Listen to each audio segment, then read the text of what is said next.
In 2017, the definition of high blood pressure changed overnight. One single number, 130/80, became the new line between normal and high. Here's the strange part almost nobody explains. Doctors don't even agree on that number after 70. Some push it lower, some push it higher. And the version that's right for you might be nothing like the one your doctor just handed you. Stay with me, because by the end, you'll know the exact number to bring to your next appointment, along with a 2-minute test almost no doctor volunteers. Quick note before we go further. This video is for educational purposes only, not a substitute for medical advice. So always check with your doctor before changing anything. And this voice is AI, but every study behind it is entirely real. We'll show you exactly where each number comes from as we go. Think about your last appointment for a second. If you've ever left more confused than when you walked in, you're not alone. One visit, 130, is fine. The next, a different doctor calls it high. Maybe your medication changed with no real explanation. Maybe a nurse took one quick reading and moved on before you could even ask a follow-up question. It's more than frustrating.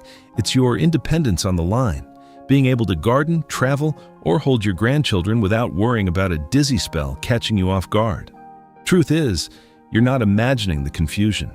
The guidelines really have shifted more than once in the last 20 years, and even cardiologists argue about the details after 70. That disagreement isn't a sign that something's wrong with you. It's a sign that this topic is more complicated than one number on a cuff, and in a moment, you'll see exactly why. Here's what you're about to learn. Why the target changed in 2017 and what pushed doctors to move it. What a major clinical trial found when researchers tested an even lower number on real people. Why the same number that helps one senior can genuinely hurt another after 80. And a simple 2-minute test, almost no doctor volunteers. One that could explain a fall you never fully understood, or one you might be able to prevent before it happens. Let's start at the beginning. This isn't guesswork. It's built on 2 major sources. The first, the 2017 guidelines from the American College of Cardiology and the American Heart Association, which set 130/80 as the new high blood pressure line. The second, the SPRINT trial, a large government-funded study published in the New England Journal of Medicine. It tracked thousands of adults, including many seniors, to find out what target actually saves lives. These are the studies real cardiologists build real treatment plans on, and they're also where the disagreement you just felt in your own appointments actually comes from. For decades, 140/90 was the line. Below that, normal. Nobody thought twice about it. Your father's generation lived their entire lives by that number. Then, in 2017, everything shifted. The American College of Cardiology and the American Heart Association released new guidelines. The new threshold became 130/80, 10 points lower on the top number. That's not a small tweak. Overnight, it reclassified millions of Americans who felt the same as they did the day before. Same energy, same appetite, same daily walk, just a different label on their chart. So, why move it? Large studies had shown something uncomfortable. Risk for heart attack and stroke starts climbing earlier than 140. Even readings sitting quietly in the 130s were linked to real, measurable danger over time, danger that was building silently for years before anyone noticed. The old line, in other words, was letting risk hide in plain sight. But almost nobody tells you the part that matters most. This new threshold was built for the average adult, not for a 78-year-old managing 3 medications, not for someone with a history of falls or a heart that's already had to work harder for decades. That distinction changes everything, and we're about to show you exactly how. Your first step is simple. Write down your last 3 blood pressure readings. Compare them to 130/80. Bring that comparison to your next appointment and ask your doctor one direct question. Which target actually applies to me, not to adults in general? Because the story doesn't end there. There's a trial that pushed the number even lower, and what it found might surprise you. In 2015, researchers launched a study that would change cardiology. It was called SPRINT. Thousands of adults over 50, many of them seniors, were split into two groups. One group aimed for a top number of 140, the old standard. The other aimed for just 120, a much tighter goal that some doctors at the time thought was too aggressive to even try. The results surprised even the researchers who ran the trial. The group with the tighter target had 25% fewer major cardiovascular events, fewer heart attacks, fewer strokes, fewer hospital stays for heart failure. And when scientists looked closely at the oldest participants in the study, the benefit held true for them too, not just for the younger, healthier adults. Here's a way to picture what's actually happening inside your body. Think of your arteries like a garden hose. Run it at normal pressure for years, and the rubber stays soft and flexible. Run it at high pressure year after year, and the walls start to stiffen. Eventually, they crack. Your arteries do the same thing.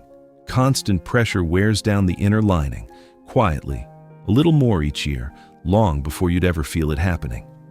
That hidden damage is what eventually leads to heart attacks, strokes, and even kidney decline, often years before any obvious symptom shows up. So Sprint's message was simple: ease the pressure earlier, and you protect those artery walls for longer. That's exactly why some cardiologists now aim for a tighter target, even 120, in patients who are healthy enough to handle it. If you're active, mobile, and haven't had issues with dizziness or falls, ask your doctor if an intensive target could genuinely apply to you. But here's the twist, and it's the part that changes everything for a lot of viewers watching this. The same number that protects one senior can put another senior in real danger. That's exactly where it goes wrong for some.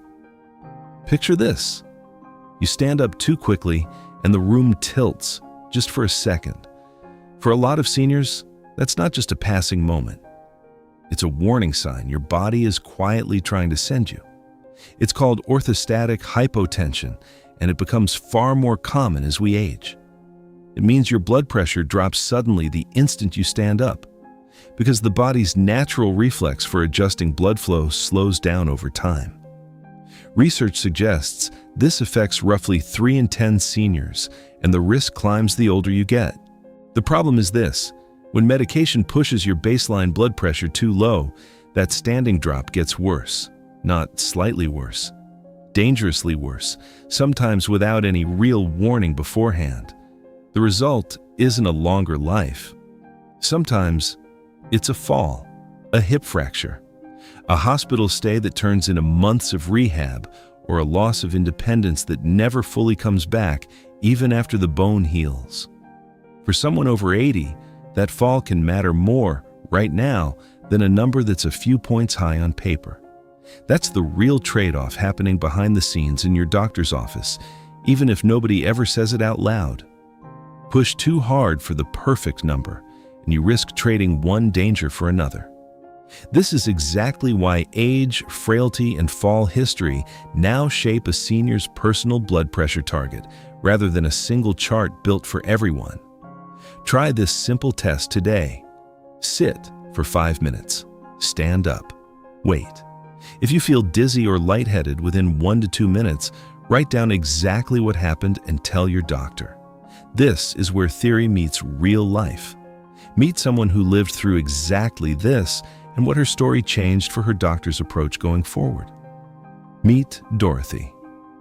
She's 78, sharp, still lives on her own, and still tends her garden every morning before the sun gets too warm. For years, her blood pressure sat around 152/88. Her doctor, following the newer guidelines closely, decided it was time to act.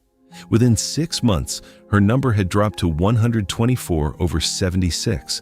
On paper, it was a genuine success story. Her doctor was proud of her progress. Dorothy felt fine, maybe even a little better than before. Then, one ordinary afternoon, the phone rang in the next room. Dorothy stood up quickly to answer it, and the room spun around her. She fell. She fractured her wrist on the way down, and she spent the next several weeks unable to do the gardening she loved. Her doctor checked her standing blood pressure afterward.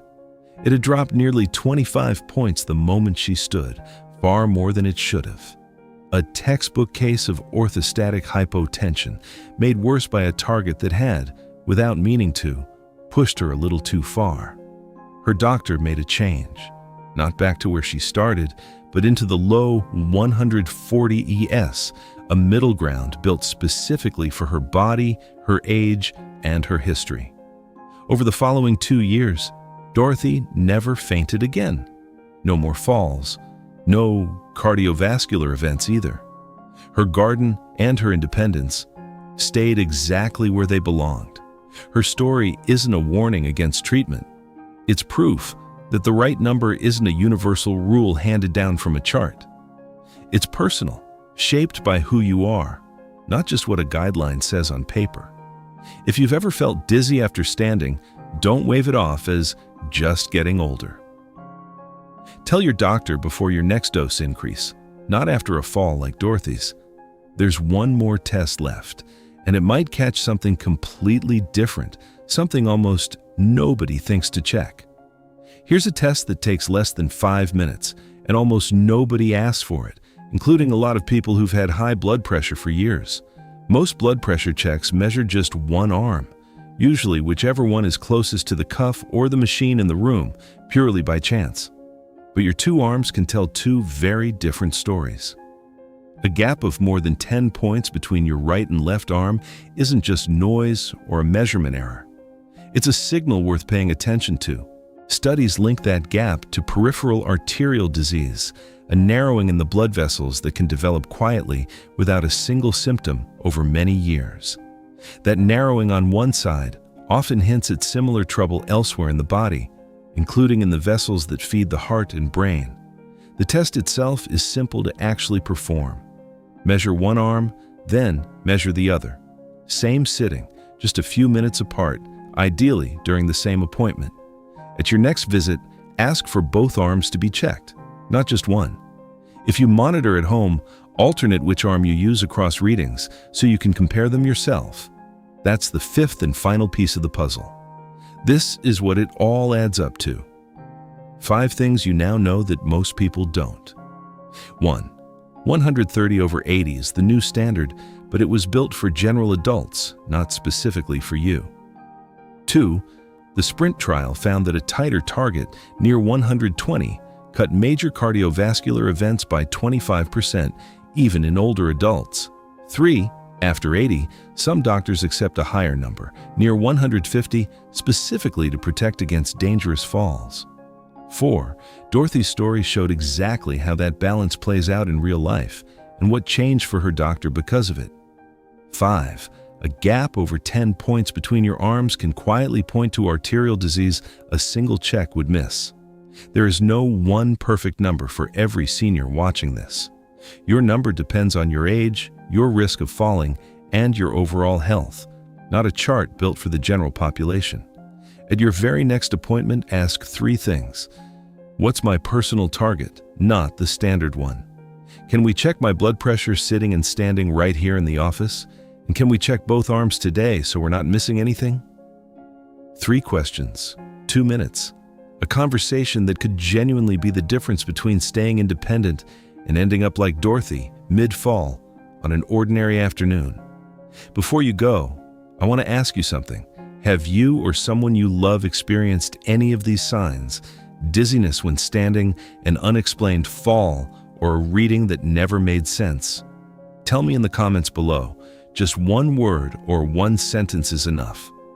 I read every single one, and this channel is built by people like you, sharing exactly what you've lived through. If this helped you, send it to someone you love, a sibling, a friend, your spouse, someone who sat in that same confusing appointment, wondering which number to trust, and never quite got a straight answer. Because at the end of the day, this isn't really about a number on a cuff. It's about still being able to garden on your own terms, travel without worry, and hold your grandchildren without a dizzy spell getting in the way. And if you're new here, subscribe. Every week, we take one piece of confusing medical advice and break it down until it actually makes sense for people our age. Next time, we're looking at the foods quietly raising blood pressure after 60 and the ones that actively bring it back down. You'll want to see that one.